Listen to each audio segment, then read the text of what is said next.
I have done it before. In some ways it's easier because you're not necessarily following the book. In other ways, you're flying solo because you're flying in a weird way because you don't know. I knew the beginning and the end before we started. I knew a lot of the aspects, and then we sort of built it from the ground floor. I don't know how big of a change it was. Instead of them going to like a book, they just kind of came to me.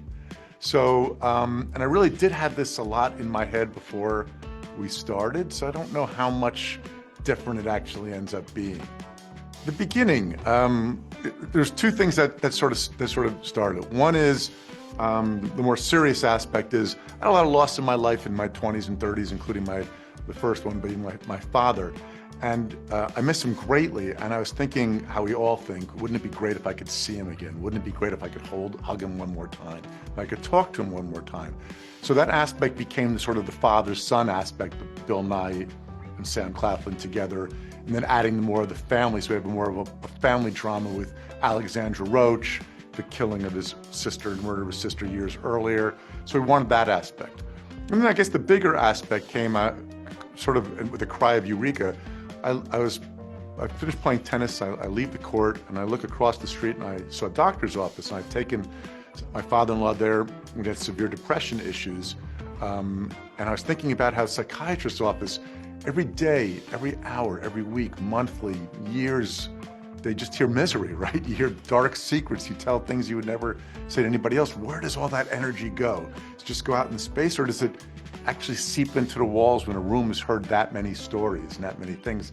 And what happens if that comes back? What happens when a psychiatrist dies and that's kind of free to sort of, and so those were the things that started the idea and got me rolling with, well, what if, your father died and you came back to that office and you sat in that office and all of a sudden a patient shows up and you think, oh, the person thinks I'm my dad. And then when she leaves, you look her up and she was murdered 25 years earlier. What a great hook that's going to be for a TV show. And so you start. Yeah, it was an honor and it was just, we had so much fun. Reese, it's such a braggy story. I always prefer when I'm sitting with Reese for Reese to tell it. But Reese called me, just I said about, Reese Witherspoon called me on the phone one day. So Reese called and had this idea. She goes, I'm going to be in New York City next week, and can we talk about this? And I'm like, yeah, sure, and so Reese came to my apartment, and I'm a little wary because I'm sort of thinking, I collaborate on TV shows, but novels, that's always been that's other people's thing. I don't do that. And then she tells me the idea, and I'm like, oh, dang, that's pretty damn good. I start taking out like my yellow legal pad, and we start writing down notes, talking back and forth. We're spitballing right away, and at the end of the meeting, we said, well, why don't we try writing this as a novel together?